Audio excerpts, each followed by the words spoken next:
어제도 토요일이라 교회에서 토요 성경 통독이 있어서 성경을 재밌게 읽었습니다. 성경을 많이 읽는 것이 정말로 중요합니다. 단순히 몇 번을 읽었느냐 숫자를 강조하는 것이 아니라 자주 읽고 많이 읽어서 성경의 내용을 알고 성경 이야기의 흐름을 알고 성경이 전체적으로 강조하는 포인트를 아는 것이 중요하다라는 겁니다. 그런 의미에서 저는 성경을 많이 읽고 자주 읽습니다. 대신 성경 암송은 거의 하지 않습니다. 성경 암송 예전에도 하지 않았고 지금도 하지 않고 앞으로도 하지 않을 겁니다. 그래서 제가 실제로 성경을 정확하게 암송하는 구절이 많지 않아요. 제 방에서 전도사님들 시취할 때나 목사님들 시취할 때 성경 시험을 봅니다. 그러면 점수가 좀 낮게 나오면 목사님들이 조금 안타까워하시면서 성경 암송 구절 60개 카드가 있거든요. 그거를 주면서 2달 후에까지 다 외워오라 그래요. 그럼 2달 뒤에 이제 다시 만나서 외웠냐고 이렇게 질문을 합니다. 요한복음 3장 16절 외워봐. 몇 장 외워봐. 그러면 이제 전사님들이나 목사님들이 그 통과하려고 외웠던 거를 달달달 합니다. 그럼 저는 그 옆에 있으면서 그거 나도 모르는데.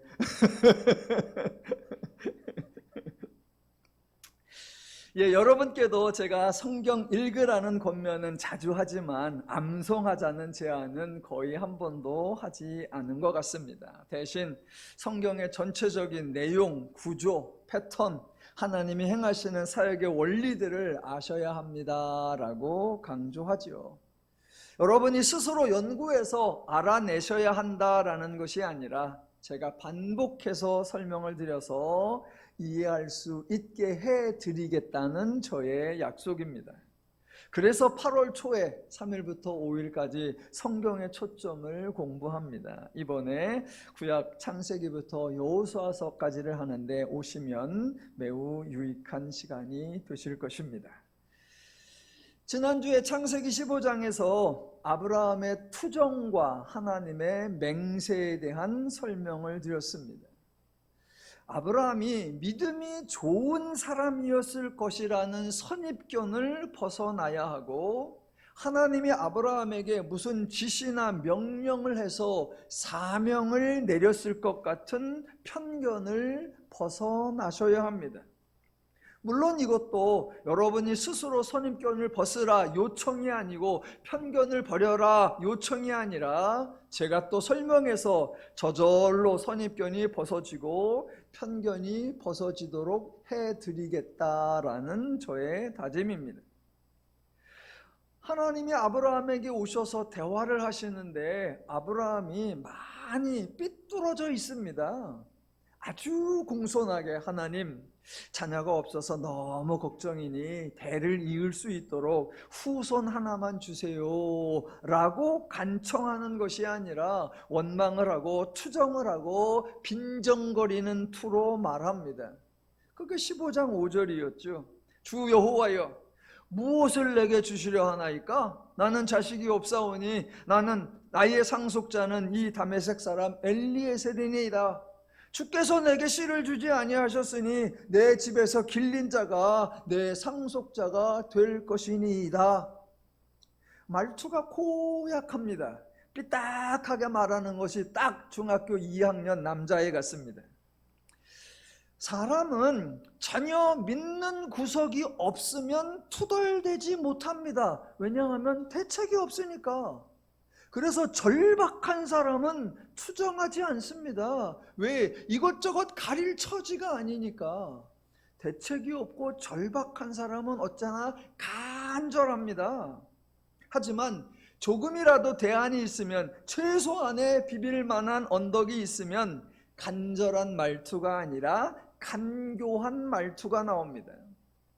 지금 아브라함은 비록 자녀는 없지만 그나마 다행으로 다메섹 사람 엘리에셀이 있는 겁니다. 최후의 수단이 있는 거예요.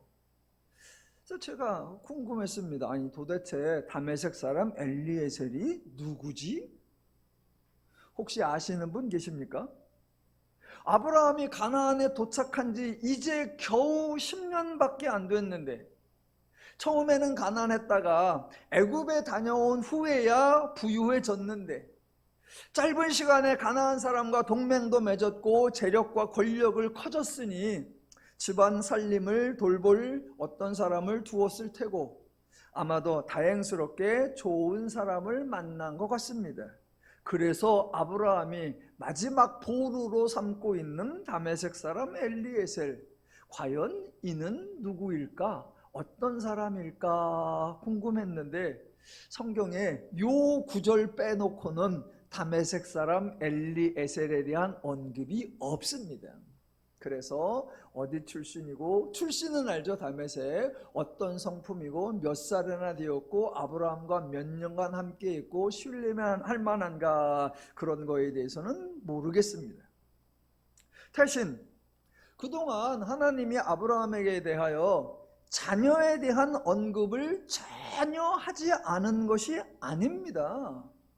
하나님은 대충 얼버리거나 희미하게 말씀하거나 하지 않습니다. 슬쩍 지나가는 듯이 한번 말씀하는 게 아닙니다. 어떤 사안에 대하여 정확하게 말씀하시고 분명하게 반복해서 말씀하십니다. 아브라함의 아들, 아브라함의 자손, 아브라함의 후손에 대해서도 이미 벌써 이전에 3번씩이나 말씀하셨습니다. 기억나시죠?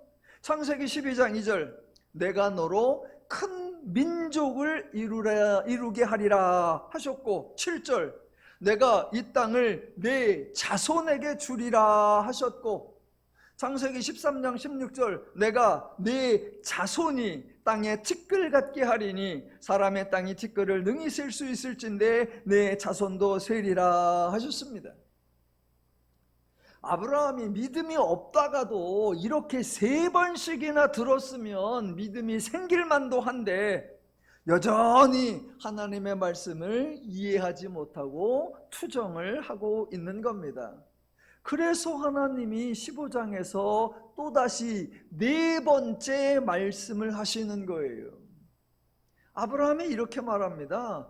내 집에서 길린 자가 내 상속자가 될 것이니이다 라고 말하니까 하나님이 정확하게 짚어주십니다. 그 사람이 내 상속자가 아니라 내 몸에서 날 자가 내 상속자가 되리라 하십니다. 아브라함이 말한 내 집에서 길린 자, 이거는 자녀가 아니어도 됩니다. 그 집안에서 함께 생활하던 어떤 사람이어도 됩니다. 하지만 하나님은 내 몸에서 날 자라고 분명하게 자녀, 아들, 후손을 주겠다고 강조하시는 겁니다. 아브라함은 그저 상속할 수 있는 최소한의 사람 1명이라도 있으면 좋겠습니다 라고 말할 때 하나님은 언제나 풍성하게 과분하게 베풀어 주십니다. 그래서 아까 말씀드린 것처럼 창세기 12장 2절에 민족이라고 하고 13장 16절에 자손이라고 하고 15장 5절에 하늘을 우러러 뭇별을 셀 수 있나 보라, 또 그에게 이르시되 내 자손이 이와 같으리라 라고 하십니다. 하나님은 이렇게 풍성하시고 이렇게 과분하시고 이렇게 친절하신 분이십니다. 제가 한 몇 주간에 걸쳐서 아브라함에 대하여 약간 그게 아니다 라고 소개를 해드렸는데, 아브라함이 왜 이렇게 하나님을 못 믿느냐라고 아브라함을 비난하려는 것이 절대로 아닙니다. 도리어 아브라함이 하나님을 믿을 수 없는 거다라고 편을 들어주려는 겁니다. 창세기 3장 이후에 인간이 새로운 피조물, 즉 죄인이 되었습니다. 죄인에게는 죄의 사고방식과 죄의 행동 양식이 매우 자연스럽고 익숙하고 편안합니다. 대신 하나님적 사고방식과 하나님적 행동 양식은 없습니다. 죄인에게 하나님적 사고방식과 하나님적 행동 양식이 어려운 것이 아니라, 어색한 것이 아니라, 불편한 것이 아니라 아예 없습니다. 할 수 있는데 조금 어려우면 노력하라 라고 하면 됩니다. 할 수 있는데 익숙하지 않으면 연습하라 라고 하면 됩니다. 하지만 아예 개념이 없고 아예 할 수가 없습니다. 죄인은 하나님에 대하여 죽은 자이기 때문에 죄인은 하나님의 마음이 없고 죄인은 하나님의 마음으로 행동할 수가 없습니다. 그래서 기독교에서 하나님과 인간의 관계에서는 하나님이 일하신다라고 하는 거예요. 이게 당연한 거예요. 인간이 할 수 없으니까 할 수 있는 하나님이 해 주시는 거고, 하나님이 해 주시니까 기독교에서는 은혜입니다 라고 강조하는 겁니다. 자, 그걸 생각하시고 15장에서 아브라함이 하나님 앞에 또 하나 투정을 했었죠. 내가 이 땅을 소유로 알 것을 무엇으로 알리이까? 뭔가 담보를 내십시오, 뭔가 보증을 해주십시오 라고 하니까 하나님이 맹세를 해주셨습니다. 아브라함이 이렇게 했지요. 무엇으로 알리이까? 그러니까 하나님께서 너는 반드시 알라라고 말씀하셨는데, 반드시 알라라고 하신 그 내용이 한번 확인해 볼까요? 알 수 있는 건가? 15장 13절을 보겠습니다. 여호와께서 아브람에게 이르시되 너는 반드시 알라. 내 자손이 이방에서 객이 되어 그들을 섬기겠고 그들은 400년 동안 내 자손을 괴롭히리니 그들이 섬기는 나라를 내가 징벌할지며 그 후에 내 자손이 큰 재물을 이끌고 나오리라. 너는 장수하다가 평안히 조상에게 돌아가 장사될 것이요 내 자손은 4대 만에 이 땅으로 돌아오리니입니다. 여러분이 아브람이라고 가정을 해보십시다. 내가 무엇으로 알리까? 그랬더니 하나님께서 반드시 알아라 그러면서 이런 말씀을 하셨습니다. 이 말씀을 듣는 순간 이제사 신뢰가 가네. 아유, 이렇게 말씀하시니까 이제 하나님을 믿을 만하네 라는 생각이 드십니까? 하나님이 너는 반드시 알라라고 하셨는데 그 내용이 사실은 아브라함이 전혀 알 수 있는 내용이 아닙니다. 왜냐하면 400년 후에 발생할 일이거든요. 지금 아브라함 나이가 85세입니다. 그리고 앞으로 90년을 더 살다가 175세에 죽을 겁니다. 지금부터 아브라함의 남은 삶이 겨우 90년입니다. 그런데 하나님이 너는 반드시 알라라고 알려주신 내용이 400년 후의 일이요. 무슨 재주로 알아? 우리들끼리 대화하면 그런 거 하죠. 한 장래에 말이야, 나중에 말이야, 이렇게 하면 대략 한 10년 뒤쯤 그때 얘기는 하죠. 그때는 아마 이렇게 할 수도 있고 그렇게 하면 내가 이렇게 도와줄 수도 있고 10년 뒤쯤 얘기는 그래도 주고받습니다. 그런데 50년쯤 후에 일어날 일을 내가 해줄게 라고 하면 별로 귀담아 듣지 않습니다. 여러분, 50년이면 인생이 변해도 여러 번 변해서 혹시 이 사람이 그런 말을 했다고 해도 50년 뒤에 이 사람 말대로 된 건지 상황이 바뀌어서 된 건지 저절로 된 건지. 그런데 더 나아가 100년 뒤에 이 일을 말한다, 그거는 아예 무시해버립니다. 왜? 100년 뒤에 난 죽고 없어. 그 일이 되거나 말거나 네가 하거나 말거나 나하고 아무 상관이 없어. 왜? 확인할 방법이 없습니다. 그런데 지금 하나님은 내가 하리라, 너는 반드시 알라라고 하는데 자그마치 400년 뒤의 일을 말씀하시는 겁니다. 이렇게 말씀하시니까 종종 성경을 비평하는 사람들이 사람의 관점에서 보면 허무맹랑한 말이죠. 이건 순구라다, 이건 순사기다 라고 말합니다. 예, 사람의 기준에서 보면 그렇게 여겨질 수 있습니다. 그러나 하나님의 기준에서 보면 하나님은 지금 선포하시는 겁니다. 사람이 알 수 있는 일이 아니고 누구가 할 수 있는 일이 아니다. 그런데 내가 너를 위해 분명히 하겠다라고 하는 하나님의 선포, 하나님의 책임, 하나님의 맹세, 이게 하나님의 방식입니다. 사람들이 하나님이 하시는 일을 인간이 이해하고 인간이 깨닫고 인간이 분별해낼 수 있는 것처럼 죄인이 그렇게 착각을 합니다. 그래서 성경에 나오는 구절 중에 신앙이나 하나님의 말씀이나 하나님의 예언과 관련해서 이렇게 하면 분별할 수 있다라고 하는 기준으로 삼는 구절이 성경에 하나 있습니다. 여러분도 아실 텐데 한번 가볼까요? 신명기 18장으로 가보겠습니다. 누군가 어느 날 불쑥 나타나서 이게 여호와의 말씀이다, 이게 하나님의 계시다 라고 하면 그게 참인지 거짓인지 구분하는 기준점으로 자주 사용하는 구절, 신명기 18장 20절. 제가 읽어드릴게요. 만일 어떤 선지자가 내가 전하라고 명령하지 아니한 말을 제 마음대로 내 이름으로 전하든지 다른 신들의 이름으로 말하면 그 선지자는 죽임을 당하리라 하셨느니라. 내가 마음속으로 이르기를 그 말이 여호와께서 이르신 말씀인지 우리가 어떻게 알리요 하리라. 만일 선지자가 있어 여호와의 이름으로 말한 일에 증언도 없고 성취함도 없으면 이는 여호와께서 말씀하시는 것이 아니요 그 선지자가 제 마음대로 한 말이니 너는 그를 두려워하지 말지니라 입니다. 예, 당연히 맞는 말이죠. 그래서 많은 분들이 이 본문을 예언을 검증하는 방법이라고 합니다.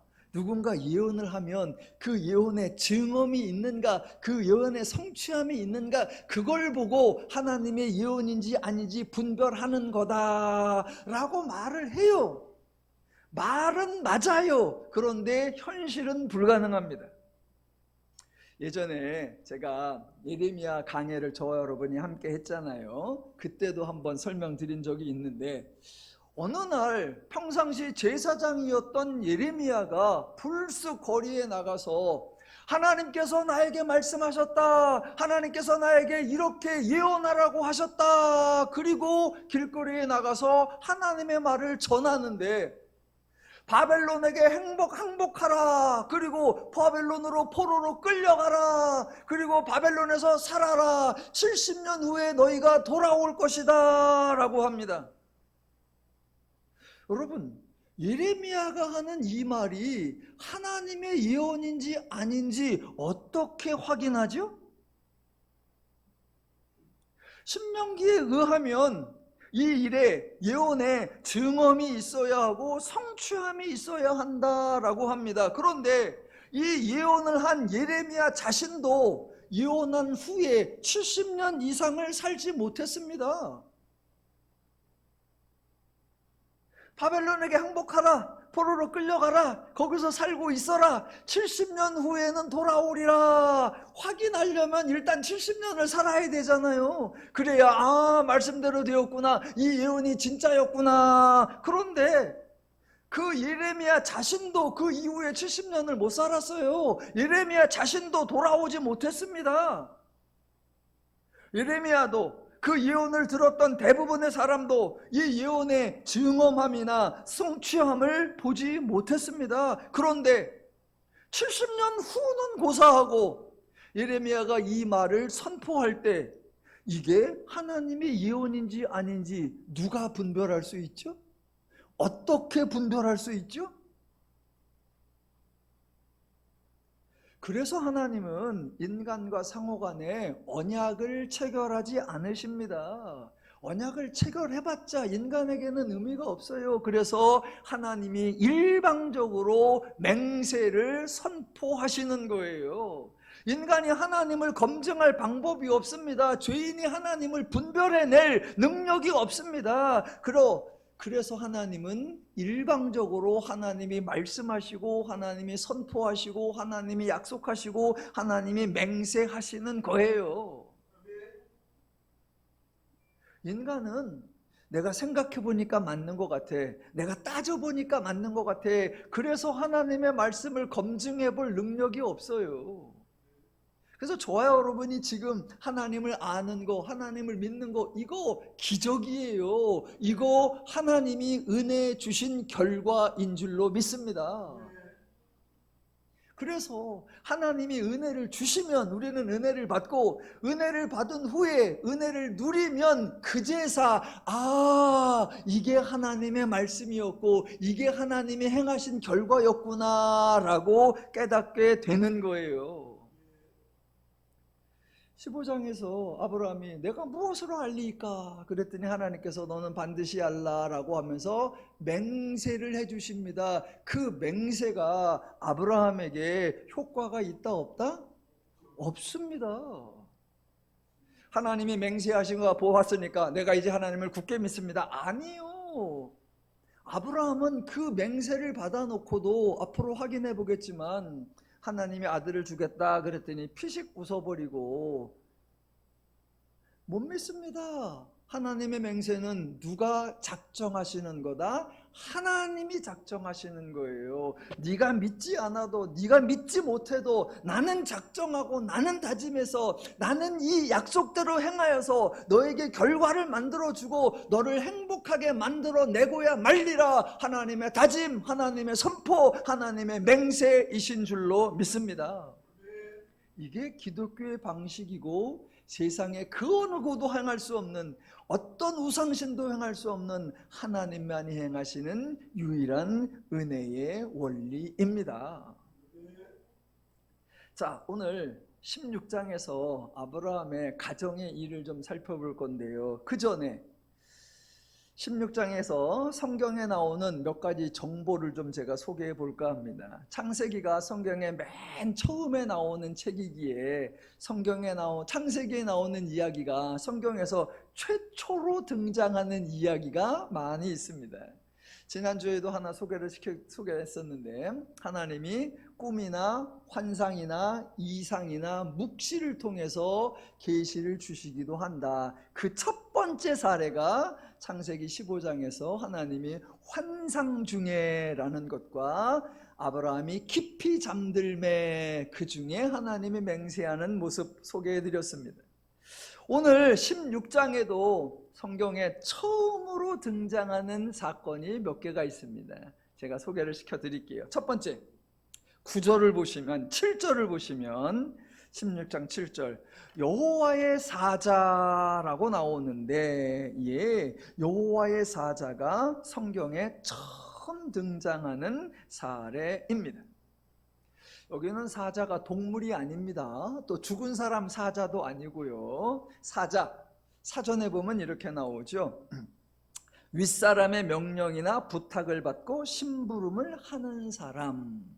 그래서 다른 말로 하면 사신이라고도 할 수 있겠고, 그래서 저와 여러분이 여호와의 일꾼 또는 여호와의 대리인이라고 이해할 수도 있습니다.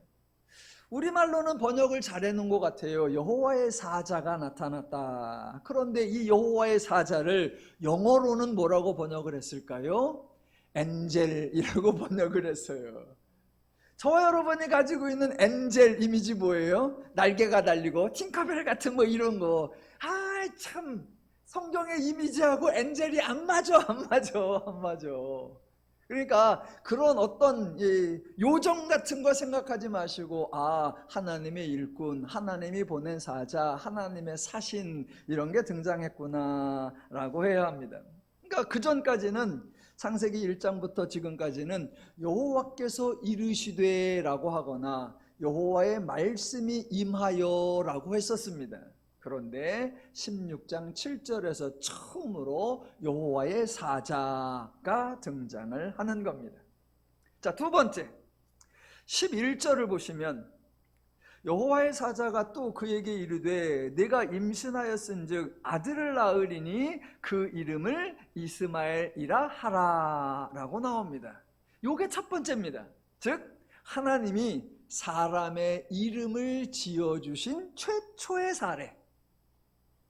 그동안 여러 사람이 등장했고 족보에는 더 많은 사람의 이름이 언급되었는데 하나님이 단 한 번도 사람의 이름을 지어준 경우가 없었습니다. 그런데 하나님이 처음으로 이름을 지어주신 겁니다.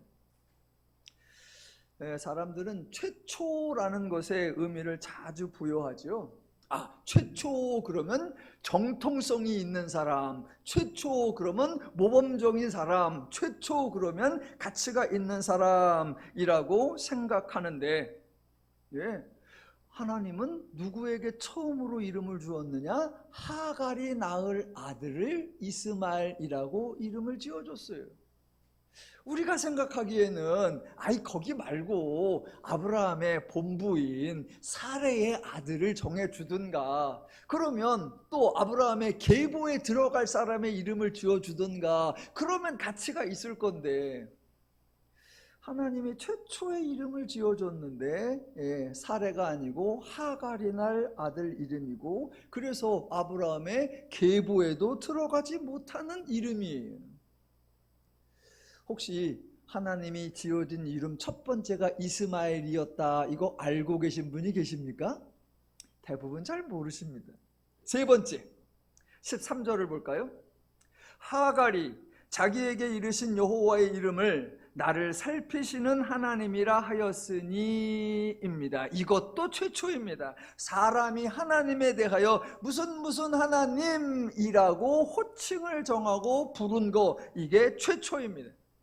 아담은 하나님을 부른 적이 없고 하나님의 호칭을 정한 적이 없습니다. 하나님과 300년을 동행했다는 에녹도 하나님을 부른 적이 없고, 홍수에서 유일하게 살아남은 노아와 가족들도 하나님을 부른 적이 없고 하나님의 호칭을 정한 적이 없습니다. 심지어 창세기 12장부터 하나님으로부터 어마어마한 말씀을 듣고 다양하게 보호를 받은 아브라함도 하나님을 부른 적이 없고 하나님을 이름을 호칭한 적도 없습니다. 아브라함이 하나님을 처음 부른 게 언제냐면 15장 2절이에요. 맨 앞에 주 여호와여 불러놓고 그 다음은 뭐라고 하더라? 투덜투덜투덜. 하나님으로부터 내 몸에서 날짜라는 말씀을 들었고 그 후손이 땅의 티끌처럼 하늘의 별과 같이 많으리라 라는 약속도 들었는데, 아브라함이 그런 하나님에 대하여 고마우신 하나님, 당신은 나를 베풀어 주시는 친절하신 하나님이라고 말하지 않았습니다. 그런데 저와 여러분 모두의 예상을 깨고 성경에서 최초로 하갈이 나를 살피시는 하나님이라고 부른 거예요. 나를 살피시는 하나님이 히브리어로 하면 엘로이입니다. 여기 하나님이라는 것이고, 로이가 돌보다, 보살피다, 바라보다. 그래서 나를 살피시는 하나님 엘로이. 창세기 22장에 나오는 여호와께서 준비하신다라는 의미가 여호와 이레. 출애굽기 15장에 나오는 나는 너희를 치료하는 여호와이니라 라는 의미의 여호와 라파. 출애굽기 15장 여호와는 나의 깃발이십니다 라는 의미의 여호와 니시. 이런 표현의 원조가 누구다? 하갈이에요. 하갈이 여호와의 엘로이, 나를 보살피시는 하나님이라고 한 거예요. 자, 네 번째 14절을 보시죠. 이러므로 그 셈을 부헬라헤로이라 불렀으며, 이것도 최초입니다. 어떤 장소에 대해 특별한 이름을 붙인 첫 번째 사례. 셈을 보고 하갈이 도망가서 셈에 있었는데 여호와가 그 셈에 나타나서 셈에서 여호와와 하갈이 만나서 대화를 하니까 하갈이 그 셈을 부헬라헤로이라고 했어요. 부엘라이라고 했는데 누가 부엘라이라고 했는지는 잘 모르겠어요. 문맥상으로 보면 하갈이 그렇게 불렀어야 하는 것 같은데, 만약 하갈이 불렀으면 불렀다라는 동사의 주어가 여성 단수가 되어야 되는데, 문법상으로 히브리 원문에는 남성 단수로 되어 있습니다. 그래서 하갈이 부른 건지 여호와의 사자가 부른 건지 그거는 모르겠고, 여하튼 그 셈의 이름을 부헬라헤로이라고 했다라고 하는 첫 번째 사례. 지금 16장에서 나오는, 성경에 나오는 최초의 사례 4가지를 살펴보았습니다. 성경에서 하갈이 차지하는 분량이 매우 적은데 성경에 최초로 등장하는 것 4가지 중에 3가지가 하갈과 관계 있습니다. 하갈이 그런 의미에서 보면 대단한 사람입니다. 애굽 사람인데 불구하고 성경에 나오는 최초의 사례 3가지를 만들어낸 여인. 저는 왜 기독교인들이 자기 자녀, 특별히 자기 딸의 이름을 하갈이라고 짓지 않는지 그게 궁금합니다. 이렇게 엄청난 일을 했잖아. 김하갈, 이하갈, 박하갈, 책하갈, 모하갈. 하갈 줘야죠. 아니 기껏해야 이방 나라의 황제, 그것도 나이 많은 황제의 젊은 후궁이 되었던 에스더는 이에스더, 최에스더, 김에스더, 박에스더 다 있는데 이렇게 귀한 하갈 얼마나 좋아. 누가 나한테 이름 지어달라고 하면 딸이면 무조건 하갈입니다. 예, 하갈이 너무 무시받는 것 같아서 제가 대표로 하갈한테 사과라도 해야 할 것 같습니다. 자, 이런 걸 아시고 이제 16장을 살펴보겠습니다. 내용의 흐름이, 성경을 자꾸 읽어야 되는 게 흐름을 보면 이거 봐라 아주 재밌다 이런 마음이 들어요. 사레라는 여인이 창세기 11장 데라의 족보에 등장을 하는데 맨 처음에 이렇게 나옵니다. 아브라함의 아내 이름은 사레며, 이렇게 이름만 나와요. 그리고 사레의 특징이 한 가지 나옵니다. 그런데 사레의 성격이 나오는 거 아니고, 사레의 출신이 나오는 게 아니고, 사라의 어떤 캐릭터가 나오는 게 아니라 창세기 11장 30절 사레는 임신하지 못함으로 자식이 없더라입니다. 이게 성경이 일부러 강조하는 거예요. 그래서 앞으로 전개될 내용의 중요한 포인트가 이거다라고 하는 거예요. 아브라함과 사레가 나오는데 아브라함에 대한 소개는 없습니다. 에녹에 대한 소개는 나왔었잖아요. 하나님과 300년간 동행했더라. 노아에 대한 소개는 나왔잖아요. 당세의 완전한 자유 의인이라. 그런데 아브라함은 처음 등장하는 11장부터 지금까지 하나의 소개도 없습니다. 중요한 건 아브라함일 것 같은데 아브라함은 소개를 안 해요. 대신 사레는 소개를 해. 근데 그 소개가 뭐다? 임신하지 못함으로.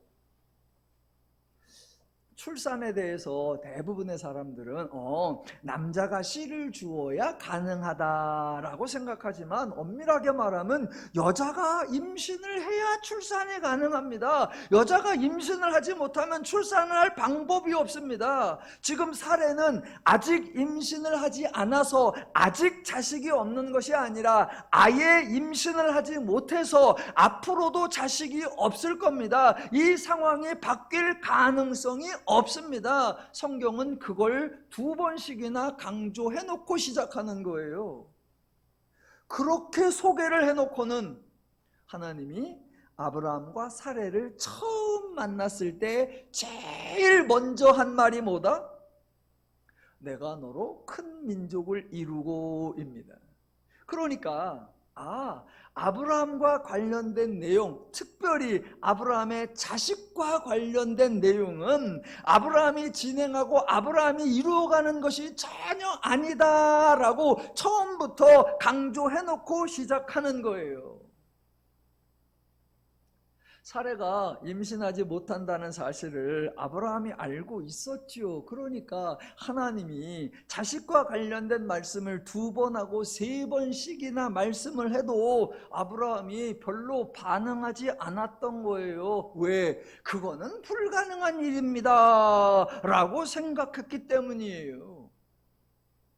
15장 5절에서 하나님이 내 몸에서 날짜가 내 상속자가 되리라 라고 말씀하시고 그 자손이 하늘의 별과 같이 많을 것이다 라고 말씀하셨는데 여전히 아브라함은 시큰둥합니다.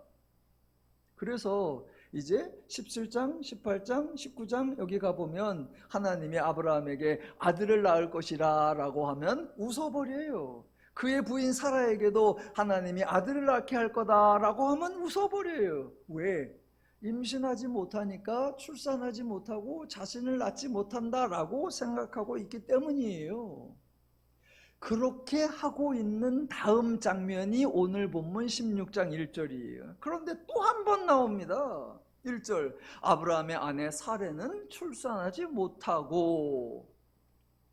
자, 그러니까 출산한 생각은 하지 않고 자기들끼리 지혜를 짜냅니다. 그게 이제 2절이 시작되는 거예요. 사레가 아브라함에게 이르되 여호와께서 내 출산을 허락하지 아니하셨으니 원하건대 내 여종에게 들어가라. 내가 혹 그로 말미암아 자녀를 얻을까 하노라 하매 아브라함이 사레의 말을 들으니라. 참 죄인들이 말을 잘합니다. 자기가 임신하지 못하는 건데 여호와께서 출산을 허락하지 않으셨다라고 합니다. 아니 그렇게 여호와 탓을 할 거면 여호와께서 내 몸에서 날짜를 주고 상속자를 주고 더 나아가 그 후손을 땅에 티끌만큼 하늘의 별만큼 준다. 그 말은 왜 신뢰를 안 합니까? 아브라함도 고민을 했고 사레도 아브라함만큼이나 고민하다가 드디어 자기 여종 애굽 사람 하갈을 남편에게 첩으로 주기로 작정을 합니다. 아마 정말 하기 싫은 일이지만 어쩔 수 없이 해야 하는 일이라 불편을 감수하고 하는 일일 겁니다. 아내의 제안대로 아브라함이 하갈과 동침하였다고 합니다. 이 순간부터 하갈의 파란만장한 인생이 펼쳐집니다. 일단 우리나라 사람이 하갈을 너무 무시해요. 우리나라 사람이 하갈을 너무 무시해. 왜냐하면 누군가에게 물어볼까요? 사레가 누구입니까? 라고 물어보면 대부분 아브라함의 아내입니다 라고 대답을 해요. 자, 그러면 하갈은 처음에는 사레의 여종이었죠. 그러다가 아브라함에게 가서 동침하였다면 이제 하갈을 뭐라고 불러야 합니까? 아브라함의 아내, 아브라함의 부인이죠. 남자와 여자의 관계에 있어서 남편에게 들어간 여자를 아내, 부인이라고 부르는 거예요. 그게 남녀 관계예요. 그런데 우리말 성경 번역엔 뭐라고 번역을 했냐? 첩이라고 해놨어요. 아니 남편에게 들어갔으면 아내고 부인이지 왜 첩이라고 해요? 우리나라에서 처음 번역된 개역 한글판 거기에도 첩이라고 번역을 했고요. 지금 가지고 있는 저와 여러분 성경에도 첩이라고 번역을 했고요. 우리나라에서 가장 혁신적으로 번역했다고 하는 공동 번역 성경은 소실이라고 번역을 했고요. 가장 최근에 번역한 새번역 성경에서야 드디어 아내라고 표현을 해놨습니다. 다행스럽게도 대부분의 영어 성경은 와이프라고 번역을 했습니다. 남편의 여자가 되면 원래는 다 아내 또는 부인이 되는 것이죠. 그게 기본적 관계이죠. 그런데 그 기본적 관계보다 사회적 관계를 더 우선시 여기죠. 그래서 부인들끼리의 서열을 따지고 상속 문제를 고민하니까 본부인이냐 딴 부인이냐 첩이냐 소실이냐 후궁이냐 후처냐 작은 안의서 큰 안의서 이렇게 부르죠. 그런데 히브리 원문상으로는 이렇게 나와요. 사레가 자기의 남자 아브라함에게 하갈을 여자로 주었더니, 그냥 그렇게 번역을 하면 되는데 자기 남편에게 첩으로 주매. 아따 겁나 무시해. 제가 하갈과 친척 관계는 아닌데 그냥 인간 존중의 차원에서, 아니 자기 남자에게 여자로 주었으면 안 해줘. 그 당시 아브라함도 갈대아 우르에서 가나안으로 이주한 사람이고, 하갈은 애굽 사람이라고 하니까 아마도 아브라함이 기근을 피하려 애굽으로 내려갔다가 돌아올 때 함께 온 사람 같습니다. 여기까지는 하갈의 인생이 나쁘지 않은데 그 다음부터가 문제입니다. 4절. 아브라함이 하갈과 동침하였더니 하갈이 임신하매. 와, 이거는 매우 경사스러운 일입니다. 온 집안이 다 기뻐해야 하는 일입니다. 그런데 그 다음 그가 자기의 임신함을 알고 그의 여주인을 멸시한지라 입니다. 여러분, 하갈은 왜 이러는 걸까요? 자기가 임신했다고 왜 여주인을 멸시할까요? 지금 하갈은 특별히 악한 것이 아닙니다. 그냥 죄인다운 것입니다.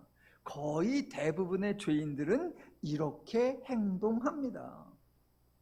아마 하갈이 처음에는 사레에게 고마운 마음을 가지고 있었겠죠. 자기의 여종이었는데, 게다가 애굽 사람인데 자기의 남편에게 보내주어 새로운 삶을 살게 하니 평생의 은인으로 삼아야겠다라고 생각했을 겁니다. 그게 진심이었을 거예요. 그런데 임신을 했습니다. 사례는 임신을 못하고 있고 자기는 임신을 해서 자기 상황이 조금 나아졌다고 생각하는 순간 죄인은 저절로 상대방을 무시하는 생각이 들고 상대방을 깔보는 행동을 하게 되어 있습니다. 죄인은 이게 자동이에요. 자동.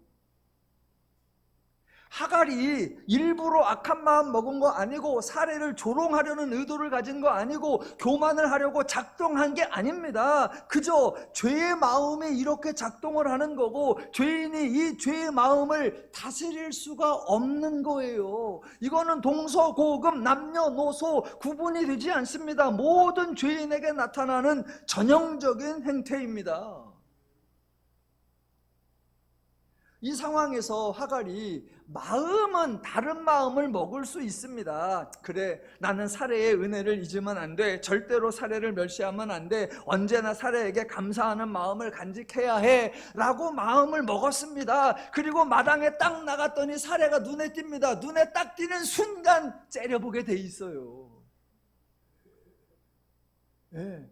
혼자 있을 때는 착한 마음이 다 들어. 그런데 당사자를 만나면 괜히 목이 뻣뻣해지고 눈이 고깝게 떠지고 상대방을 깔보는 태도가 나옵니다. 그 순간 아마 하갈 자신도 깜짝 놀랐습니다. 내가 왜 이러지? 이러면 안 되는데. 그런데 째려보게 돼 있다니까요. 이게 죄가 인간을 조종하는 거고 인간이 그 죄를 다스리지 못하는 거예요.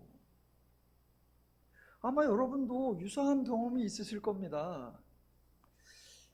그냥 제 옛날 얘기 하나 해볼까요? 최근 얘기하면 오해할까봐 옛날 얘기. 제가 고등학교 때 2학년 때인가 여자친구 하나를 사귀었어요. 한 6개월 정도 친하게 잘 지냈어. 그러다가 약간 다퉈갖고 헤어졌어요. 그랬는데 헤어졌는데 아쉬워. 늘 보고 싶어. 그립고.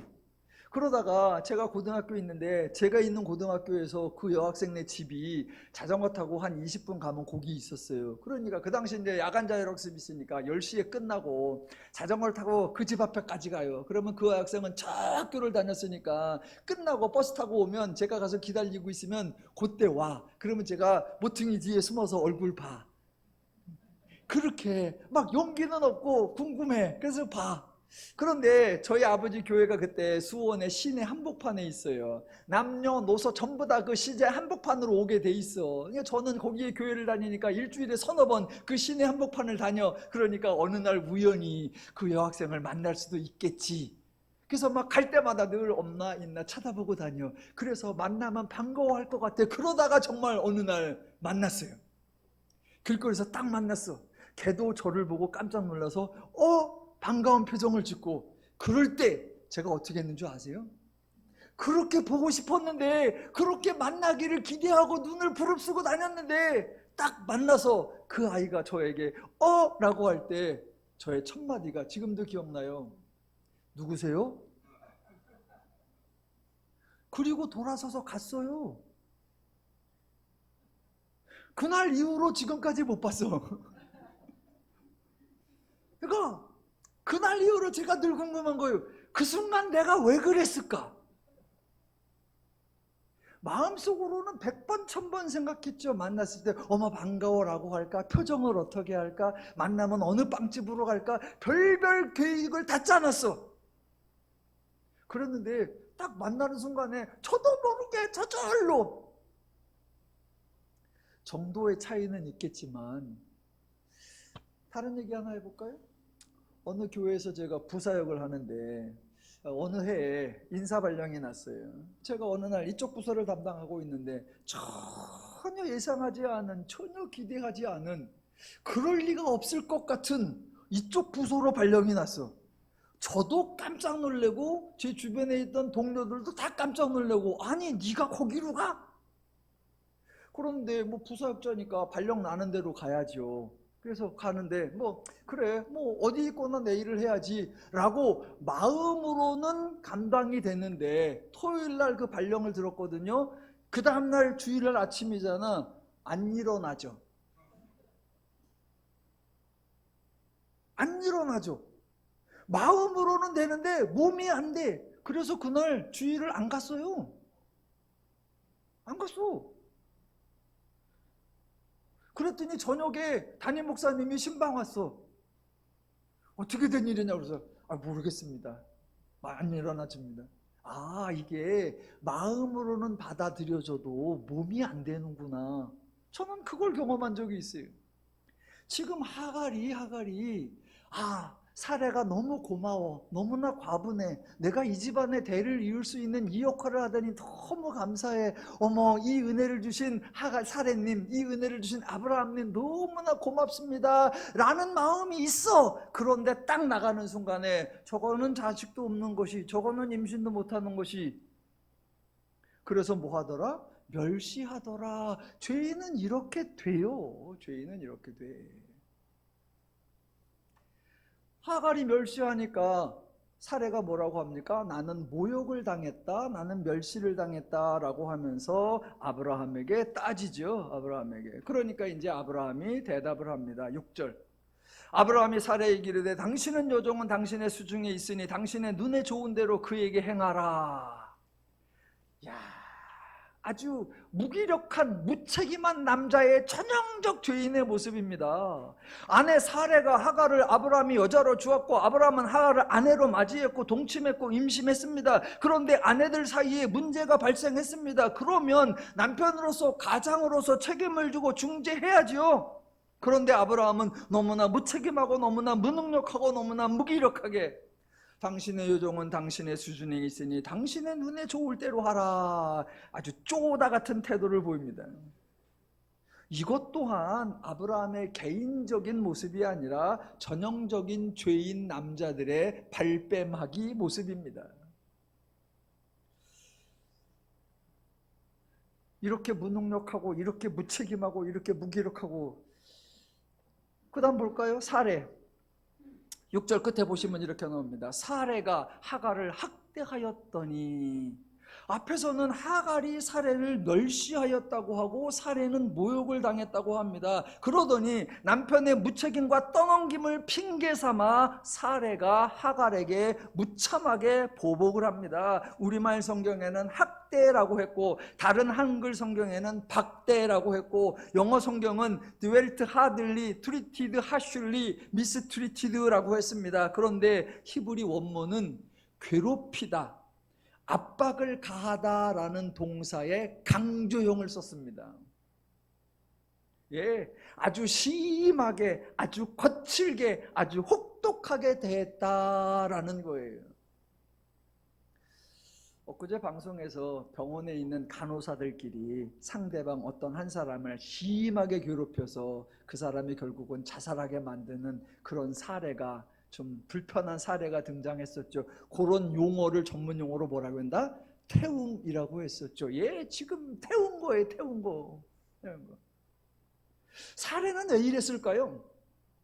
사례도 마음으로는 이렇게 했을 겁니다. 그래, 비록 내가 멸시를 받았지만 나는 그러지 말자, 그런 생각 했을 겁니다. 내가 남편에게 주었고 내가 임신을 하지 못하니까 대신 임신해서 자녀를 낳아달라고 부탁하는 마음으로 남편의 아내가 되도록 내가 제안했으니, 더군다나 우리 집의 소원대로 임신까지 하여 자녀를 낳게 되었으니 하갈과 사이좋게 지내야겠다라고 생각을 했을 겁니다. 하갈한테 물어봐도 나는 원래 사레에게 감사하려고 했다라고 대답할 거고, 사레에게 물어봐도 나는 원래 하갈을 도와주려고 했다라고 했을 겁니다. 그렇게 생각했을 거예요. 그런데 그거는 생각입니다. 좋은 생각, 선한 생각을 가져도 죄인은 정작 행동할 때에는 죄의 원리를 따르고 죄의 감정을 따르고 죄의 방식을 따르는 것뿐입니다. 이게 죄인의 습성이고 이게 죄인의 어쩔 수 없는 한계 입니다. 사실은 서로에게 가장 필요한, 도움을 준 소중한 관계이고 고마운 존재들인데, 그래서 함께 행복하게 살아야 하는데 현실은 멸시와 모욕과 학대의 반복이었습니다. 아브라함, 사레, 하갈 중에 어느 누구를 악하다고 할 수가 없습니다. 그저 모두가 불쌍한 죄인들이고 모두가 불행한 삶을 살고 있는 거예요. 얼마 전에 제가 저희 처가 영주 얘기를 한 적이 있지요. 그래서 어머님하고 시장에 가보니까 어느 가게에 할머니 두 분이 계셔서 형님 동생 하더라. 알고 보니까 그게 자매가 아니라 전부인 후부인이더라 라고 했습니다. 여러분, 그 두 어르신들이 처음부터 사이좋게 지냈을까요?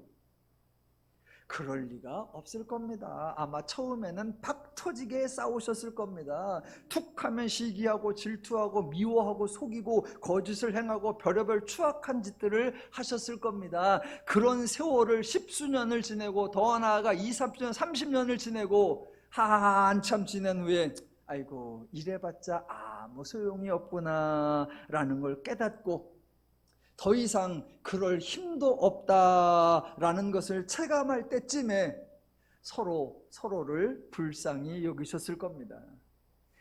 그래, 나도 사정이 있어서 이 집에 들어왔고 댁도 사정이 있어서 이 집에 들어와서 이렇게 살게 되었으니 우리 이제라도 서로를 위하고 편하게 삽시다.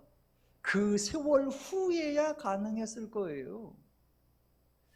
제가 인터뷰는 안 해봤지만 혹시 인터뷰를 하면 혹시 이렇게 여쭤보고 싶어요. 저기요, 큰어머님 혹시 40년 전으로 돌아가셔서 이렇게 둘째 어머님하고 다시 생활을 하셔야 될 그때가 되면 어떻게 생활하시겠습니까?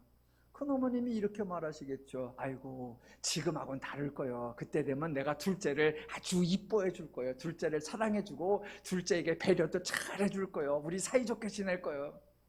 둘째 어머님 40년 전으로 돌아가시면 어떻게 하실 겁니까? 아이고 내가 우리 첫째 형님을, 큰형님을 잘 모시고 내 어머니 모시듯 정말 잘 지낼게요. 형님 말이라면 내가 다 들고 시기도 안 하고 질투도 안 하고 내가 진짜 동생처럼 잘 모실 거예요. 예, 그 마음은 사실일 겁니다. 그런데 만약 40년 전으로 돌아가면 똑같다 다르다?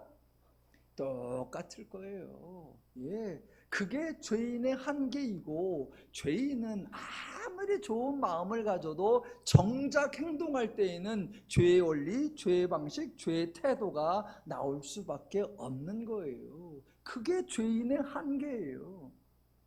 지금 하갈이 사레를 멸시하고 모욕하고 그러자 사레는 하갈을 학대합니다. 이 싸움이 끝나요? 안 끝나요? 안 끝납니다. 이럴 땐 어떻게 해야 된다? 하갈이 정답을 보여주었죠. 6절 끝에 이렇게 나옵니다. 하갈이 사레 앞에서 도망하였더라. 이게 유일한 해결책이에요. 8절 끝에도 나는 내 여주인 사레를 피하여 도망하나이다. 자, 이럴 때에 죄인들로서는 해결의 방식이 없을 때에 하나님이 하갈을 찾아오십니다. 그리고 하갈을 도와주십니다.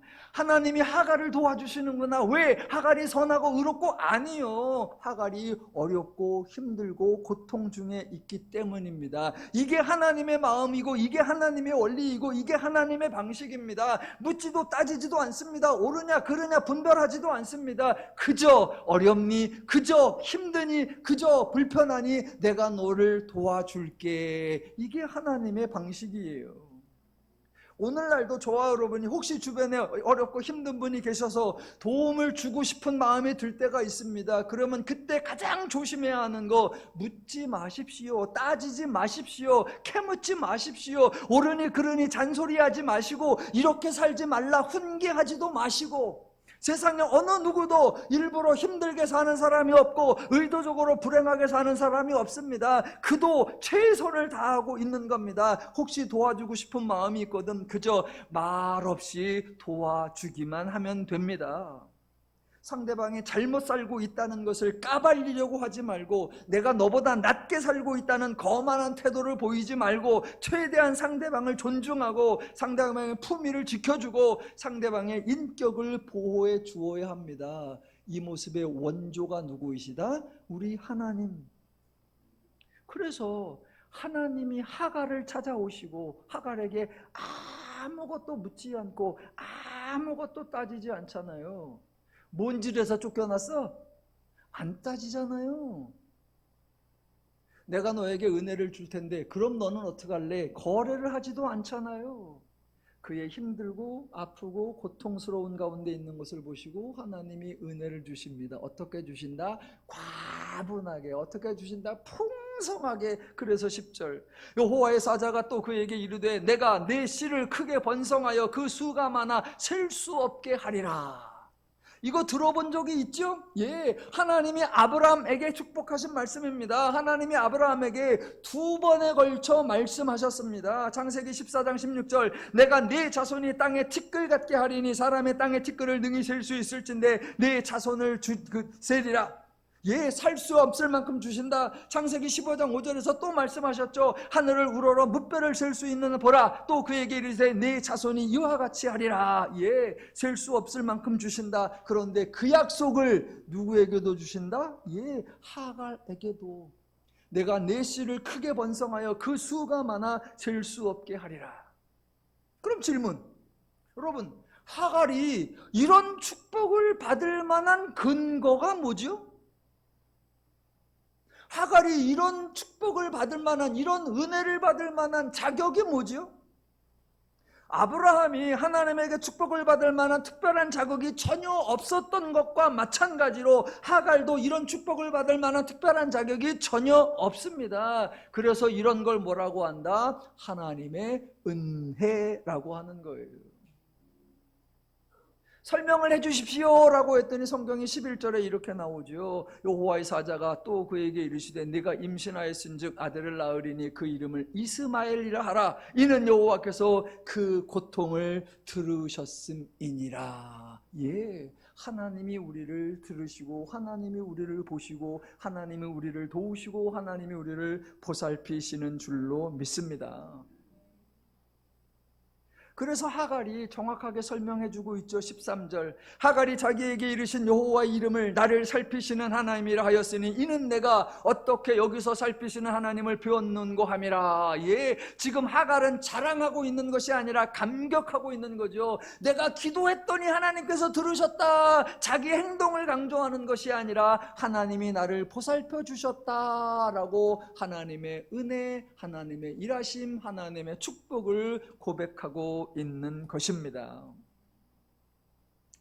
예, 오늘은 죄인의 한계, 죄인의 어쩔 수 없음을 살펴보았습니다. 우리가 하갈을, 우리가 사례를, 우리가 아브라함을 부러워할 것이 아니라 그들이 할 수 없는 일을 우리는 할 수 있도록 하나님이 우리에게 구원의 은혜를 주셔서 죄인에게는 없는 하나님의 마음과 심정과 원리와 기준과 가치와 개념과 능력을 주셔서 우리는 선한 마음을 먹을 수 있고 선한 행동을 할 수 있게 우리를 새로운 피조물로 만들어 주신 줄로 믿습니다. 그래서 아브라함과 사레와 하갈이 경험하지 못한 하나님의 복을 누릴 수 있는 분들이 저와 여러분 성도이십니다. 죄의 술수가 판치는 세상에서 죄에게 미혹되거나 흔들리지 말고 오직 하나님의 마음과 심정으로 행복한 삶을 항상 범사에 풍성히 누리며 사시는 저와 여러분 되시기를 주님의 이름으로 축원합니다. 기도하겠습니다.